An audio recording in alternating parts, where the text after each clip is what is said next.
தை அமாவாசை என்பது ஒவ்வொரு ஆண்டும் வரும் ஒரு மிக முக்கியமான நாள். இந்த நாள் நமக்கு ஏன் முக்கியம் என்று பலரும் கேட்கலாம். தை மாதம் பொதுவாக விசேஷங்களைக் கொண்ட மாதம். அம்மன் கோவில்களில் திருவிழாக்கள், திருமணங்கள், பல தரப்பட்ட பௌர்ணமி வழிபாடுகள் நடக்கின்றன. இந்த மாதத்தில் பல நல்ல காரியங்கள் தொடங்கப்படுவதாலும் மனிதர்கள் மனதிலும் ஆன்மீகத்திலும் ஒரு புதுமையான உற்சாகம் இருக்கும். ஆனால் அதே நேரத்தில் தை அமாவாசை அன்று நாம் முன்னோர்களை வழிபடுவது ஏன் அவசியம்? ஏன் அந்த நாளில் எந்த நல்ல காரியமும் தொடங்கக்கூடாது என்று கூறப்படுகிறதா? இதற்கு காரணம் மிகவும் ஆழமானது. நாம் இங்கு இருக்கின்றதற்கான காரணம் நம்ம முன்னோர்கள், நம்ம பெரியவங்க, தாத்தா, பாட்டி, பெரியம்மா, பெரியப்பா, சகோதரர்கள். அவர்கள் எல்லாம் தங்கள் வாழ்வில் உழைத்து தங்கள் ஆத்மாவை நம்மில் செலுத்தி நம்மை வளர்த்துள்ளனர். நாம் இன்று இங்கு இருக்கிறோம் என்றால் அது அவர்களின் ஆசீர்வாதத்தால் மட்டுமே. அந்த ஆசீர்வாதத்தை நாம் மறந்துவிட்டால் நம்ம வாழ்க்கையில் தடைகள், சிக்கல்கள் வருவது இயல்பு. தை அமாவாசை என்பது முன்னோர்களின் நினைவும் அவர்களின் ஆசீர்வாதமும் நம்முடன் இணையும் நாள். நம்ம மனத்தில் நீங்கள் இல்லாமல் நான் இல்லை என்ற உண்மையை உணர்ந்தால், அந்த நாளில் நாம் தர்ப்பணம் செய்து வழிபாடு செய்தால் முன்னோர்கள் நம்மை நம்பி ஆசீர்வாதம் தருவார்கள். இதையே நம் சாஸ்திரங்கள் முன்னோர் வழிபாடு என்று குறிப்பிடுகின்றன.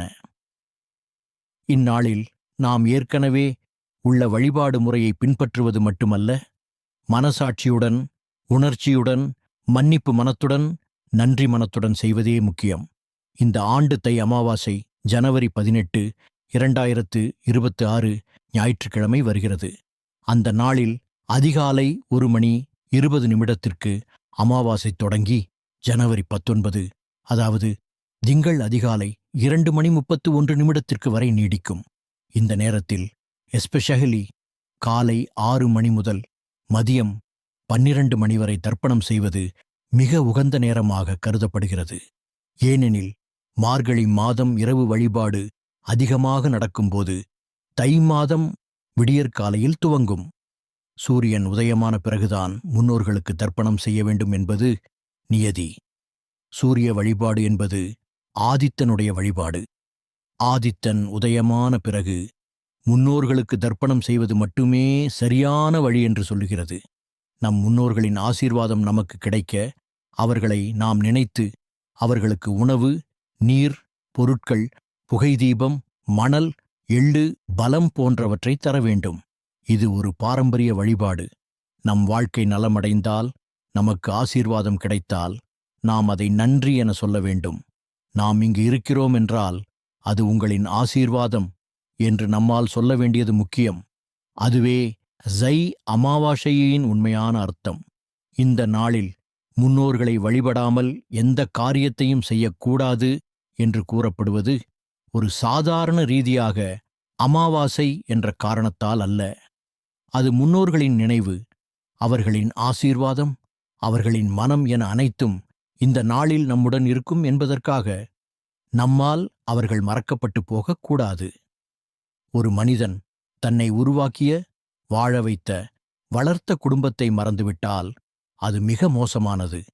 அதேபோல் தெய்வத்தை வழிபடுவது நல்லது. ஆனால் முன்னோர்களை மறந்து வழிபடுவது கூடுதலாக பாவமாகும். முன்னோர்களை கும்பிடாம தெய்வத்தை மட்டும் கும்பிட்டா, நீ இந்த உலகத்துக்கு வந்ததற்கு காரணமான முன்னோர்களையே மறந்துட்டியேன்னு தெய்வம் கேட்கும் என்று சாஸ்திரம் சொல்கிறது. இதை உணர்ந்து நாம் இந்த நாளில் முன்னோர்களை வழிபட்டு அவர்களுக்கு தர்ப்பணம் செய்வது அவசியம். இந்த வழிபாட்டால் முன்னோர்கள் சாபங்களிலிருந்து தப்பிக்கவும் தெய்வத்தை வணங்குவதற்கு தகுதியானவர்களாக மாறவும் முடியும். நம் மனதிலிருந்து நான் தனியாக இருக்கிறேன் என்ற நம்பிக்கை நீங்கி நான் என் முன்னோர்களின் கடன் என்ற உணர்வு வந்தால் வாழ்க்கை மாறும். மேலும் நம் குடும்பத்தில் திருமண தடை, வேலைவாய்ப்பு இல்லாமை, குழந்தை பாக்கியம் இல்லாமை, மன அமைதி இல்லாமை போன்ற பிரச்சனைகள் இருந்தால் அவை முன்னோர்களின் ஆசீர்வாதம் இல்லாமை காரணமாக இருக்கலாம். அதனால் தை அமாவாசையில் தர்ப்பணம் செய்தால் அந்த சிக்கல்கள் தானாகவே நிவர்த்தியடையும். தை அமாவாசை அன்று தர்ப்பணம் செய்யும் முறையில் பல வழிகள் உள்ளன. கடற்கரைக்கு சென்று தர்ப்பணம் செய்ய இயலாதவர்கள் வீட்டிலிருந்தே எள்ளை கையில் வைத்து முன்னோர்களை நினைத்து தர்ப்பணம் செய்யலாம். வசதி இருப்பவர்கள் அந்தணர்களை கூப்பிட்டு வேள்வி செய்யலாம். இது ஒரு சிறிய வழியும் பெரிய வழியும் அல்ல. மனம்தான் முக்கியம். ஆண்கள் தாய் தந்தை இருவரும் இல்லாவிட்டாலும் விரதம் இருக்க வேண்டும். பெண்கள் கணவர் உயிரோடு இருக்கும் வரை எள்ளும் தண்ணீரும் இறைக்கக்கூடாது. அப்படி செய்தால் இலை போட்டு படைத்து அல்லது தர்மம் செய்ய வேண்டும். மேலும் முன்னோர்களுக்கு படையல் போட்டுவிட்டு அந்த உணவை நமக்கே சாப்பிடலாம். அமாவாசை விரத நாளில் ஒரு உயிருக்காவது உணவு கொடுங்கள். மாலையில் கோயிலுக்கு சென்று நெய் தீபம் ஏற்றுங்கள். முன்னோர்களின் ஆசீர்வாதம் எப்போதும் நமக்கு இருக்க வேண்டும். இது ஒரு கடமை. நம் முன்னோர்களின் நினைவில் வாழ்ந்தால் அவர்களின் ஆசீர்வாதம் நமக்கு இருக்கும். இது ஒரு ஆன்மீக பயணம். அது நம்மை நெருங்கச் செய்யும். அதனால் தை அமாவாசை நாளில் முன்னோர்களை வழிபடுவது அவசியம். நாம் ஒரு நாளும் முன்னோர்களை நினைத்தால் அவர்கள் மகிழ்ச்சி அடைவார்கள். உங்க தாத்தாவுக்கோ பாட்டிக்கோ ஒரு சின்ன பரிசு கொடுத்து பாருங்கள். அவர்கள் சந்தோஷப்படுவார்கள். அதுபோல அமாவாசை அன்று நீங்க எள்ளும் தண்ணீரும் இறைக்கும்போது உங்களுடைய முன்னோர்கள் சந்தோஷப்படுவார்கள், பெரும் ஆனந்தம் அடைவார்கள். நண்பர்களே, இன்றுக்கு நாம் தை அமாவாசை பற்றிய இந்த ஆன்மீக பயணத்தை ஹம்கே பார்த்தோம். நம் முன்னோர்களின் ஆசீர்வாதம், அவர்களுக்கு தர்ப்பணம் செய்வது மற்றும் அந்த வழிபாட்டின் நன்மைகள் என்னென்ன என்பதை நம்முடைய மனதில் நிச்சயமாக பதிவு செய்தோம். நம் வாழ்க்கை சீராக, நம் குடும்பம் சுகமானதாக, நம் மனம் அமைதியானதாக இருக்க முன்னோர்கள் ஆசீர்வாதம் மிக முக்கியம்.